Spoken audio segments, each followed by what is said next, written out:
तो आपको याद होगा, बोलूं, आपको याद होगा मैं 2 साल पहले यहां आई थी, याद है? बड़ी मीटिंग हुई थी। बोलने दो भाई। आपको याद होगा 22 में मैं यहां आई थी, मीटिंग हुई थी बड़ी। अरे भैया बात सुनने दो, सुनने दो। और रोड शो भी हुआ था। मैं आपसे पूछना चाहती हूं कि तब से आज तक कुछ बदला है? उस समय चुनाव था विधानसभा का, आपने भाजपा को जिताया, योगी जी को जिताया, 2 साल और उनको मौका मिला है। मैं आपसे पूछना चाहती हूं कि जो आपकी समस्याएं हैं, जो आपकी असली समस्याएं, आपका दुख है, जो महंगाई है, जो बेरोजगारी है, जो रोज रोज इन परीक्षाओं में जो पेपर लीक हो रहे हैं, जिनके लिए नौजवान बच्चे, आपके बच्चे मेहनत करते हैं, पढ़ते हैं, फीस भरते हैं, ये सिलसिला अभी तक जारी है कि नहीं कि पेपर लीक होते रहते हैं? बताइए, जारी है? तो जब आप 2 साल बाद सरकार चुन रहे थे, आप चुनाव में अपना वोट डाल रहे थे, तो मैं जानना चाहती हूं कि आप क्या सोच रहे थे? क्या आपने सोचा, सुनिए, क्या आपने सोचा कि यहाँ का विकास होगा? सोचा था? अब यहाँ पे पीतल के कारखाने हैं, बड़े बड़े पीतल के कारोबार है, क्या आपकी तरक्की हुई है? हुई है?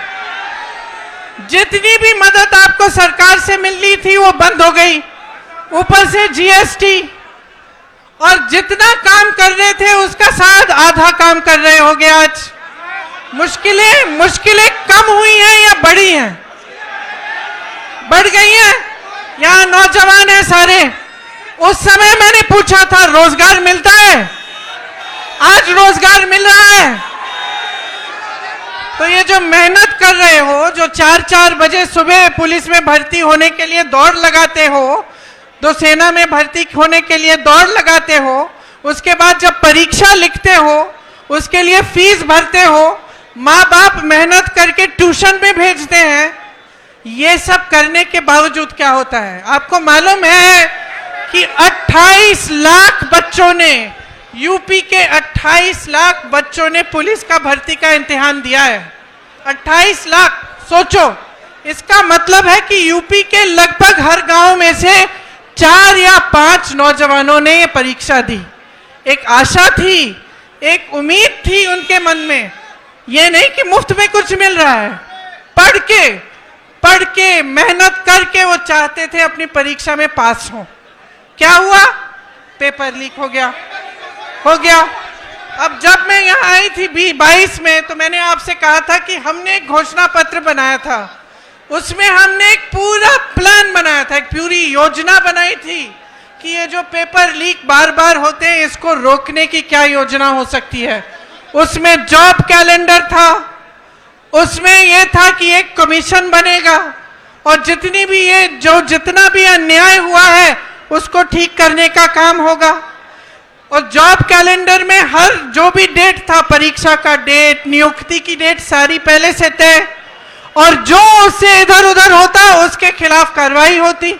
तो ये तो 2-3 मुद्दे हैं, पूरे 10 मुद्दों का हमने एक पूरा प्लान बनाया था। तो मैं आपसे एक सीधी सीधी बात कहना चाहती हूं, देखो चुनाव फिर से आ रहा है कि नहीं? फिर से आपको अपना मत डालना पड़ेगा।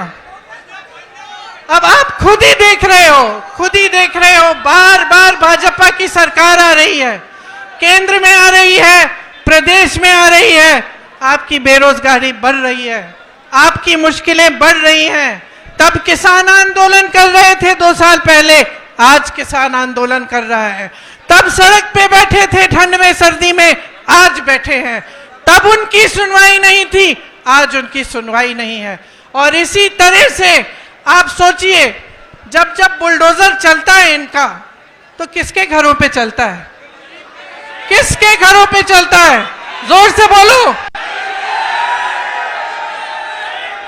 जिसने 6 किसानों को अपनी जीप के नीचे कुचला, उसके घर पे क्या बुलडोजर चला? जिसने महिलाओं के साथ अत्याचार किया, उसके घर पे बुलडोजर चला?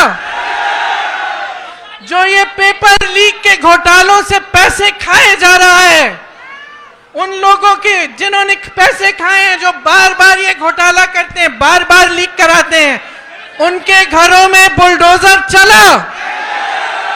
नहीं चला ना।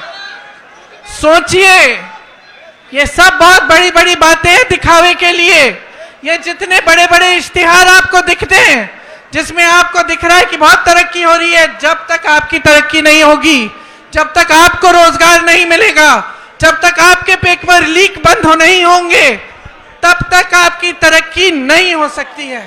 जब तक यहाँ की महिलाएं सुरक्षित ना हो, आगे बढ़ नहीं पाए, तब तक आपकी तरक्की नहीं हो रही है।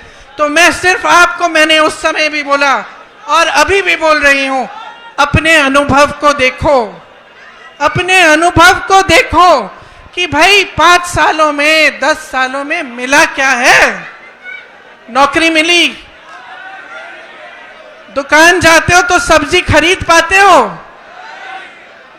आपको मालूम है गन्ने का जो दाम है, जो आपको मिलना चाहिए सरकार से, वो हर साल, पिछले 7 सालों में हर साल सिर्फ मात्र 7 रुपए गन्ने का दाम बढ़ा है कि नहीं?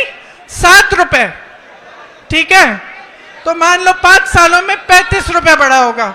और आप जब सब्जी खरीदने जाते हैं तो कितने बढ़ गए दाम? आलू मिलता है, प्याज मिलती है, टमाटर मिलता है। आप जाते हो 3 चीजों को लेने के लिए, घर आते हो 1 लेके। तो भाई देखो, जब तक आपको खुद समझ में नहीं आएगा, जब तक आप अपने अनुभव पर नहीं उतरोगे, तब तक कुछ नहीं बदलने वाला। हम चीखते चिल्लाते जाएंगे, कुछ नहीं बदलेगा। बदलाव तब आएगा जब आप अपनी परिस्थितियों को समझकर अपना वोट डालोगे, जब आप सवाल उठाओगे सरकार से कि मुझे सब्जी क्यों नहीं मिल रही है, इतनी महंगाई क्यों है, मेरा बच्चा पढ़ता है, मेहनत करता है, उसको नौकरी क्यों नहीं मिल रही है। जब तक ये सवाल आप नहीं उठाएंगे, जब तक इन परिस्थितियों को देखते हुए आप अपना वोट नहीं डालेंगे, तब तक आप इसी खाई में डूबे रहोगे। इसीलिए मैं आपसे कहना चाहती हूं, इस खाई में से निकलो। जब वोट डालने जाते हो, सोच समझ के अपना वोट दो। कांग्रेस पार्टी के पास योजनाएं हैं, करके दिखाया है, और आप सब अपने ही अनुभव से ये चीज समझते हैं।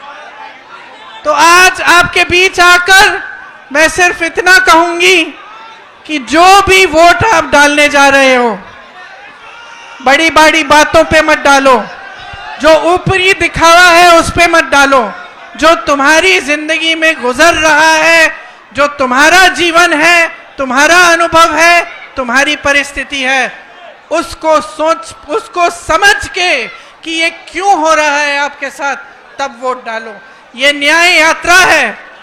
राहुल जी, भारत जोड़ो यात्रा में 4000 किलोमीटर क्यों चले? इस देश को एक रखने के लिए, ये कहने के लिए कि ये देश एक है, सब एकजुट हो जाओ, आगे बढ़ोगे।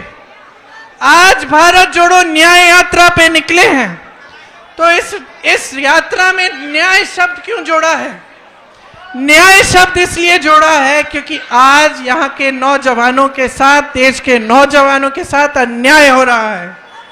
आज देश की महिलाओं के साथ अन्याय हो रहा है।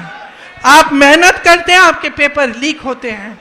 आप मेहनत करते हैं, आपको नौकरी नहीं मिलती, रोजगार नहीं मिलता। आप मेहनत करते हैं, महंगाई का सामना करते हैं। किसानों का जो बकाया होता है वो नहीं मिलता, किसानों के कर्ज माफ नहीं होते, बड़े बड़े उद्योगपतियों के होते हैं। तो देखिए, मैं फिर से आग्रह करूंगी, आज आप इस यात्रा में जुड़ने आए हैं तो हमें देखने नहीं आए हैं, अपनी परिस्थिति को समझने आए हैं। और ये समझने आए हैं कि जब तक आप बदलाव नहीं लाओगे, तब तक आपकी परिस्थिति बदलने वाली नहीं है। और मैंने बहुत लंबा बोल लिया, भैया भी बोलेंगे, एक बार जोर से बोलो, एक बार जोर से बोलो, राहुल गांधी, राहुल गांधी।